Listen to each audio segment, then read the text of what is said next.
Good morning.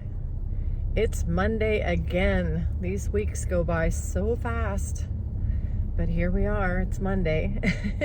Before we get started, please like and subscribe. Please share my channel. Please comment whether you agree with me or not. Please participate. If there's anything that you want to add, please add it. If there's anything that you want to share, please feel free to share it. This is an interactive channel. I want everybody to be able to participate. And I do want to say that I'm really, really thankful for the people who have been on here commenting. I've had people who have agreed with things that I've said, and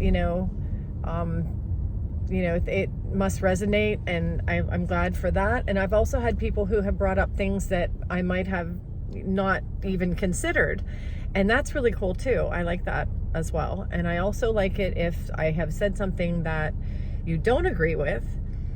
I love how you're putting it, because I'm reading the comments and I'm seeing that everybody's being respectful and everybody's being kind, and there's no, it's constructive criticism, and I absolutely love that. So thank you, and thank you for being here. So today I actually am doing this video based on something that someone commented that is a little bit of, I don't know if it's a correction or if it was just like their personal opinion, but either way, I took it and decided that it's worth sharing. There was one of my videos, and I must have been talking about God and maybe calling God the universe. And I know that when I became a Christian, I couldn't stand it when people referred to God as the universe. And I sometimes say things like, whatever you want to call God, God, the universe. And I say that sometimes, but the comment was that God is not the universe. God is sovereign, God is God. And that is actually very true. I do agree with that, the fact that God isn't the universe. They're not the same thing. And I wanted to share that today, because if I have been saying things like that, like if I've ever been referring to God as the universe, then that's not what I need to be more careful with that. So what I'm doing today is basically going over the question, what is God? I mean, that's really the reason I started this whole entire channel, is because I was asking that question. What exactly is God? And so what I started looking up is the science of God, because in order for me to, I had already read the Bible. And I'm not trying to say that you read the Bible once and you're done. I mean, I've read the Bible for 30 years and many times. But, I get answers in my spirit, and then there are answers that we can get in our intellect as well. And the question, what is God, to me, I wanted to dig into the science of it. Boy, it's windy out here. Now, yesterday it was a little bit windy. Today, I'm on the bridge and it's blowing my car around. This is crazy, but this is fall. It's fall, and I love fall, so woo! You can tell the weather's changing. Anyway, so when I wanted to know what is God, I decided to look into scientifically, what have scientists done to try to figure out what God consists of, or what makes God God. So I'm going to start first with the Bible, and I've talked about this before in other videos. In the Bible, when Moses asked God, "Who are you? Who should I tell my people sent me?" That's a valid question. Who are you? And who should I tell my people sent me is kind of like saying, what is your name? Who do you go by? What do you go by? And God's response to that was, I am. God responded, I am that I am, is what he said to Moses. I am that I am. Simply put, I am. And then you kind of say, what kind of an answer is that? What the heck kind answer did he just give me? He didn't say his name is Tom. He didn't say his name is Micah. He didn't say his name is Jehoshaphat or Yeshua or Yahweh. He said, I am. So, what do we do with that? And that's where, God, who is I am, doesn't necessarily give us definitive, detailed answers. He doesn't spell everything out for us. He never spells everything out for us. He lets us figure it out. He gives us things that are almost mysterious and lets us solve the mysteries. And I believe that's really the whole purpose of why we're here, is to solve that mystery. A lot of people on other YouTube channels say that we are here in this form, or we're experiencing this experience to try to remember who we really are, which is one. We all came from one, and then we all got all divided up into this little game board of avatars in an experience. And the goal of the game is to try to remember, or to get to the point where we are back to being one, and to know that we're one. And we're given hints and clues and all kinds of, little statements and little parables and all these different things that we can follow along, kind of like we're on a hunt, a quest. We're on a quest for these answers, but we're not given the answer. What fun would that be? I mean, if you've ever gone on a mystery train, if you get on the train and they start serving dinner and the waitress comes up to take your order and she just gives you the answer of the whole mystery, what fun is that? Who would go on that train? Nobody. Because it would be a train ride. It wouldn't be a mystery train. So this life is a mystery life. This life is a mystery quest. It exercises our ability to search and to find, and in searching and finding, we end up growing. And what do we end up growing as we're searching and seeking? We end up growing in love, in the light, in togetherness. And that expands the light. That expands God. So, no, I don't believe that God is the universe, because I believe that the universe is part of what God is. Just one part. The universe and everything in it. Everything that exists is really how I like to put it, because the universe isn't really all that exists. The universe is what we look at, and we see the stars and the skies and the constellations, the Milky Way, and we see the universe. And then, if you're Mark Zuckerberg, then you like to coin the term metaverse. We have the universe, we have the metaverse. We have multiple universes. We have dimensions, and I'm not going to get too scientific here, but they call them layers of reality that can all be existing in one time, because time doesn't really exist. So there are layers of reality. And then we get down into the quantum theories of what God is. And that's where I started this whole journey. That's why I have this channel, because I really got interested when I started to Google search and YouTube search and look up the science of God. I wanted to know, who is God? How far has science come along to try to figure out who exactly and what exactly God consists of? And, a lot of my videos talk a lot about that. In the quantum realm, we go smaller and smaller and smaller. They've studied the atom. They've studied, particles and wave and particles and matter. They've studied cells. They've studied what does an atom consist of. They've gone all the way down to quarks. They've gotten all the way down to quarks. And they know that quarks have flavors. And the best term to describe it is flavors. You don't taste the quarks, but they call them flavors.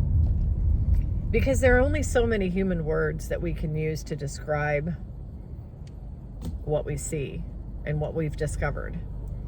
That's why I struggle with things like, wave and vibe and frequency and, and dimension, layers. I struggle with things like that because the words that in the human language that we have to use don't properly describe what it really is. We're limited here. And that's one of the challenges that we have, is that we're limited. So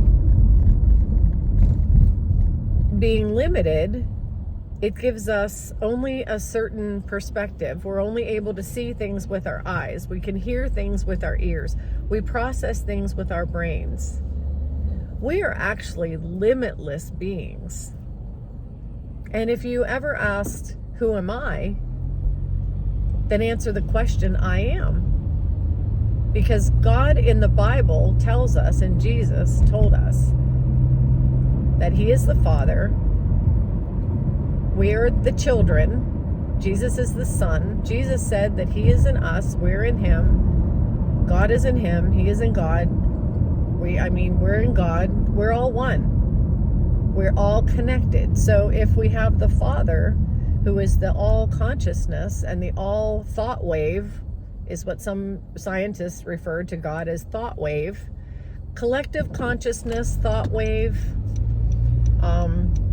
wave particle. There are so many different human terms that people try to use to define what they have so far discovered God is, but those human terms just will always lack. And that's why I never try to say to anybody, God is this, I know it. And because I'm always exploring and discovering, just like scientists are exploring and discovering. If the smartest, most intelligent quantum physicists haven't figured out who and what God is yet, I'm not going to be able to. I listen to them and I watch them and I see that, and they say they're just experimenting and seeking.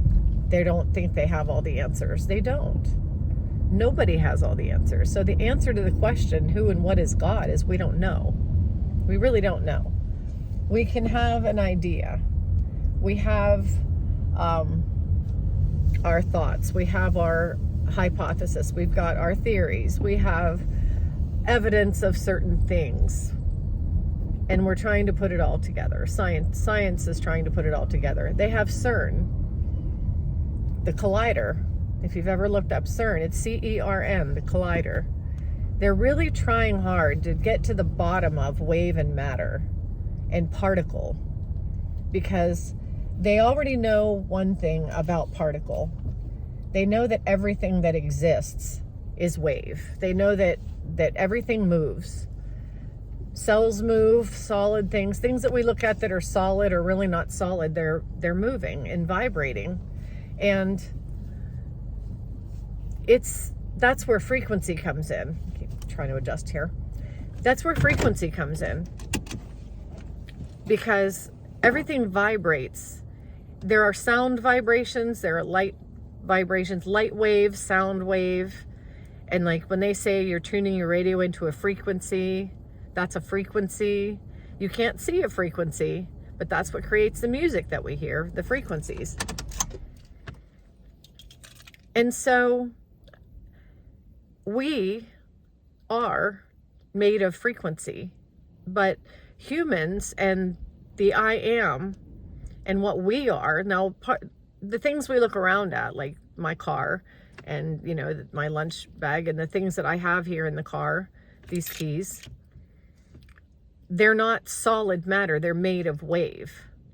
They're in motion, way down in there, in the tiniest of quantum realm. There's motion going on in everything, because everything is made of wave. Human beings, because we are part of the I am, we're more advanced than that. We're not just an item, a thing. We're made of multiple frequencies. And I just saw a guy's channel the other day, this weekend, talking about that. We're made of multiple frequencies. We're not just one frequency. So we have a lot of different things going on with us. We have everything from, health to moods to, decisions, to being able to make decisions, to having our own will, to being able to love, to be able to hate, to be able to feel, to sense and to feel things, and to be able to absorb things, and to be able to connect with other people. We even have telepathic abilities that a lot of us don't even realize that we have yet. We have the ability to connect with other human beings on a level that isn't on a ground level. And some people are on the same frequency. Some people are on different frequencies. They say that there are higher frequencies and lower frequencies, not meaning that they're up and down, but meaning that some are more positive, some are more negative. They call it vibe or vibrations, which is, I think, what they're describing as wave or frequencies. It's all kind of the same thing, but our words just lack. We just lack in human vocabulary to be able to describe what it is. But scientists do really have it down. As far as God is concerned, what they're looking into is consciousness. Now, I think it's called boson-Higgs atom, the God particle is the missing link to being able to figure out consciousness, because they can go all the way down to wave and matter and what makes everything, but they can't really get to what makes consciousness, which is what they believe. That's the realm where they believe the I am exists, in consciousness. And that's why they have CERN, the collider, and they're actually making a bigger one. They're colliding atoms. They're slamming atoms together, and it's crazy. If you look up CERN, that's what they're trying to do. That's what they're seeking. They've created this huge, ginormous collider to try to figure out what makes consciousness. They're trying to get lower than the quarks, tinier than the quarks. And they're trying, and whether human beings will ever figure this out. I know that I have a friend here on Facebook that we interact quite often, and it was said, we're not to figure that out. True. And that may be what the ancient Mayans were trying to figure out. It might be what the ancient Egyptians were trying to figure out. There might have been, people who were on higher frequencies than we are. Even though we're technologically advanced, it doesn't mean we're more advanced in our spirituality. So there may have been, all kinds of people living on this earth before we came here that were spiritually more connected and more advanced, still trying to figure this out. So it's a quest. This is not a place where they just give you the answers. You're not born and then handed the answer to life. That's not what this is about. This playing field we've got here is for us to explore and grow and learn and discover. And in that discovery, I've said it before and I'll say it again. The name of the game is to love one another, to get on that higher level, frequency, whatever you want to call it, to be on that higher plane, which is love and light and human compassion and sharing the light. And not just being a positive person, not just walking around being positive. I used to do that. I used to cover up my fears and my negativity by being really, really positive. Like that's going to somehow just blank it out. Being positive is important, but we also have to understand who we are. We are part of the I am. The I am is the creator of all, and we're part of that. So we are the creator in the creation. He is the creator in the creation. And they say that God is, the world. This is God observing himself. So we are like mini portions of what the I am is here in this experiencing this to observe who and what we are. And the name of the game is to love, to be the light, to be kind, and to remember that we're one with one another. We are one. More and more people are discovering this. More and more people know that we are one. We're not separate.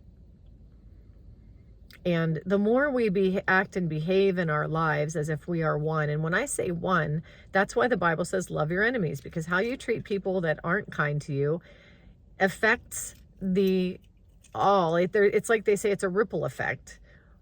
If we treat anybody bad, even if it's somebody we don't like, if we're negative back at them, if they're negative at us and we're negative back at them, we've just rippled some more negative into the ripples, into the pond. So we want to be rippling love and kindness and positivity. We want to look at everything and everybody as if we're all connected. And yes, some people misbehave and some people just get on our nerves, but those people are people we can either A, try to show love to, or B, walk away from. But we should never engage in the negative levels. And the reason for that is because we want that ripple effect. We want that growth. We want to add to the I am. So anyway, that's what's on my mind this morning on a bright Monday, windy Monday morning this fall. The clouds are absolutely beautiful. You know, I've never been excited for winter. I don't know if anybody ever gets really excited for winter. It isn't winter that I don't like. It's snow on the ground. It's ice and snow on the road. I would love winter. Love it, because I love all seasons if the roads weren't icy and snowy. However, I've learned from a lot of people that I work with that they've been doing, since I lived here before, they've been doing a fantastic job of cleaning up the roads and keeping them dry. So here's hoping. But this is really, this day, it's cold and it's windy, and this is saying it's coming. But fall is my favorite season, and the leaves are changing. I did get out there to take some pictures this weekend, so I'm really happy about that. But I'm going to go ahead and get into the office now. I hope you enjoyed this video. Again, please share it, please subscribe, and please add your comments. I love it. So I hope you're all having a great day, and I will see you next time.